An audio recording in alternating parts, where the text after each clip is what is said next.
So what we'd like to do is in our E4E community, we have authors that have written books, and we would like them to come forward and have a seat. And what we're going to do is introduce them and then ask them questions.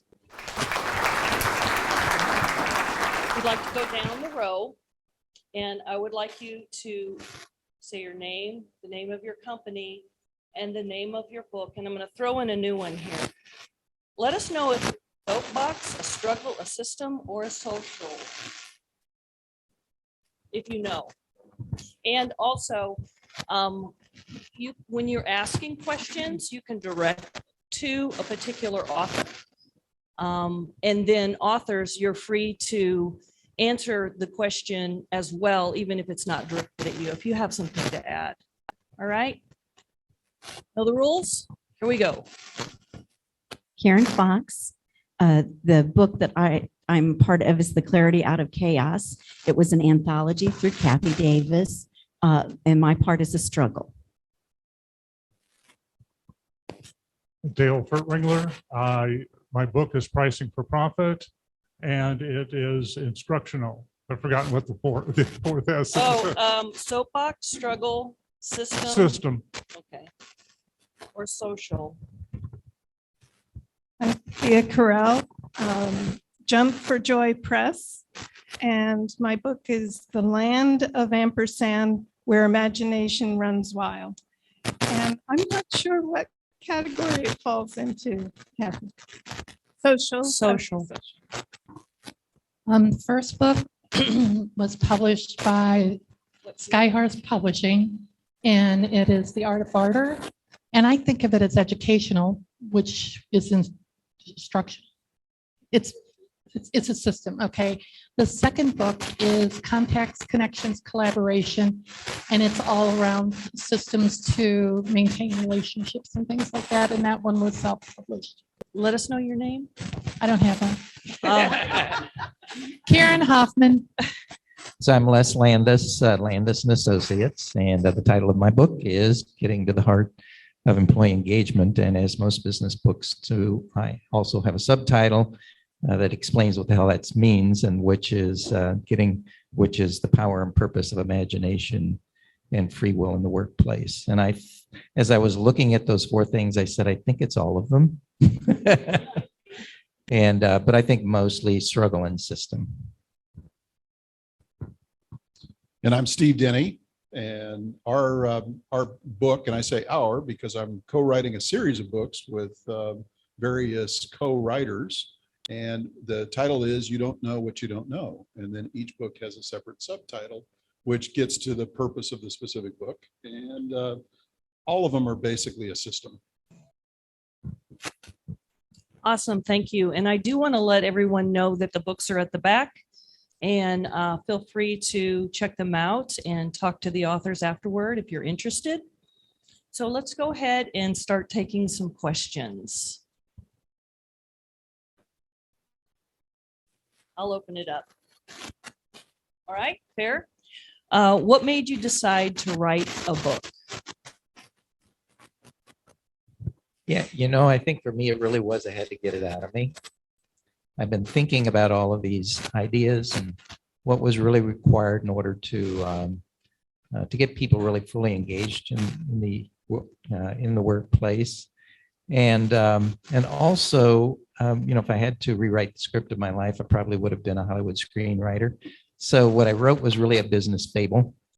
And so the combination of being able to get my ideas out there and be able to express myself in this kind of quasi-fictional way was just very cathartic for me, and felt very good about getting that done. The first one, The Art of Barter, one of my girlfriends, I had talked about it. I wanted to write a barter book on business. And one of my girlfriends had been a reporter for the Post and the Business Journal, and she wanted to do it with me.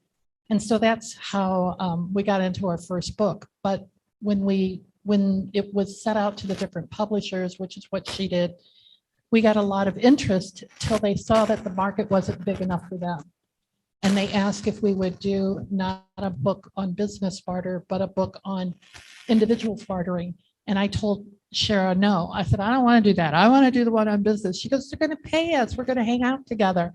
Let's do it. So one of the chapters I dedicated to business barter. I got my way. And we would meet at Spazio's. Now, we didn't do it the way you guys did it. We started meeting in July. The manuscript was given to them in October. We didn't pre-write the book. She just sent a query letter out, and then we wrote it. And we would meet twice a month, maybe 3 times. But it was out in they took it in October. And it was out that next spring. So we didn't do a year. So, anyway, that was my journey on that one. Anyone else? Yeah, my first book was self-published, and it was written at the insistence of a client who had hounded me for 4 months to write a book on a leadership system that I had coached her on. And what actually got me to do it was that the 4th month that she asked me about writing, she said, I only remember 10% of what you tell me. And if I had something I could revert to, I could accomplish a lot more. And so that was the impetus there. On the first book that I had published, it surprised the heck out of me. I got a call from Macmillan.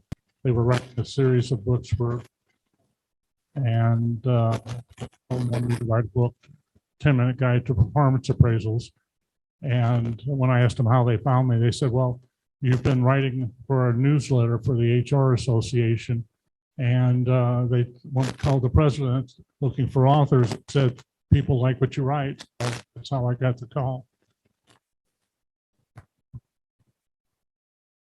What else? I'll add to that in the fact that I've wanted to write a book for a long time. However, the fear took over.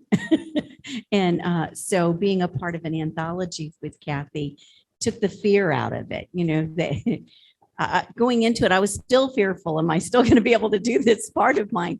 But it's such a process, and she has it down so step by step and so easy. And the people you work with is just amazing.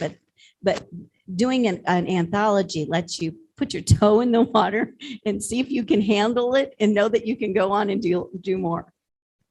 So you would recommend starting with an anthology? For me, it was perfect. I would recommend if you're fearful like I was and not sure you can handle it, absolutely an anthology is the way to start.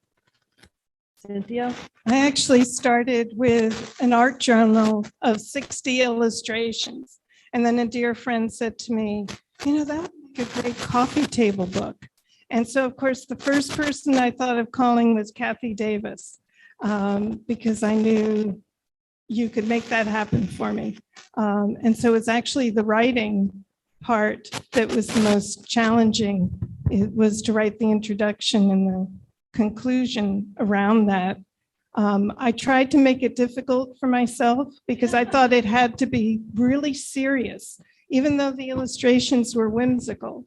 I thought there has to be a serious side to this book, and I tried to hire 3 different consultants to help me do the writing and the messaging. And I finally gave up. It wasn't working for me, and I realized I just wanted to have fun with the book. And once I just let go of that seriousness and had fun with the book, the writing came so quickly. So keep that in mind with your own writing. I think there's a message there for all of us. I'm still encouraging Cynthia to do an audio book. So it's the land of ampersand. So it'd be fairly simple, wouldn't you say? And. I definitely want to do that somehow. You know, there's something else about the anthology, and it certainly has its place. And as you can tell, it does fit some people's needs very well. But one of the things that Kathy and Nancy both emphasized is the credibility aspect of it. So if you're into personal branding, and depending on how heavily you are into personal branding, the anthology may not really serve that purpose quite as well as going through the process yourself and creating your own material. I was invited a number of years ago to be part of an anthology and declined simply for that reason. My focus was on creating a personal brand for me. It's not right or wrong. It was just my choice.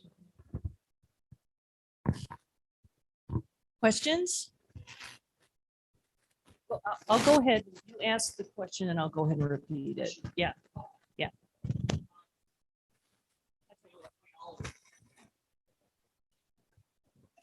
Knowing all of you are not, your core business is not as authors. You have core businesses in addition to your publishing. How have you leveraged your book and your authorship, your author title? How have you been able to leverage that to increase your core business? Has it been able to be something that you can use to build your reputation and your core business?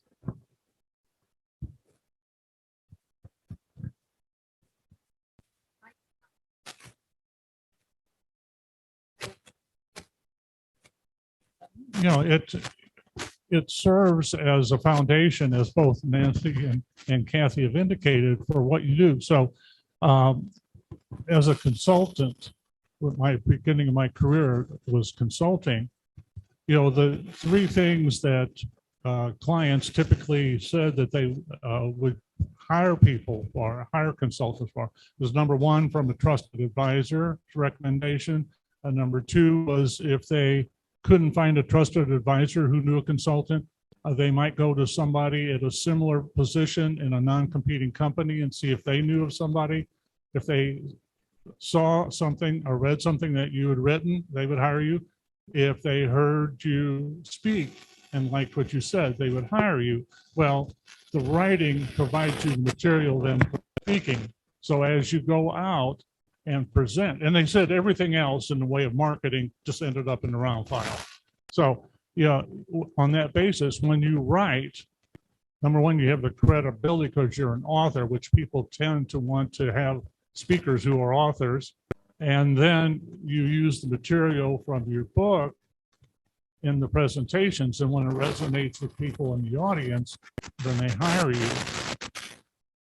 And so, yes, it's worked very well for me over the years.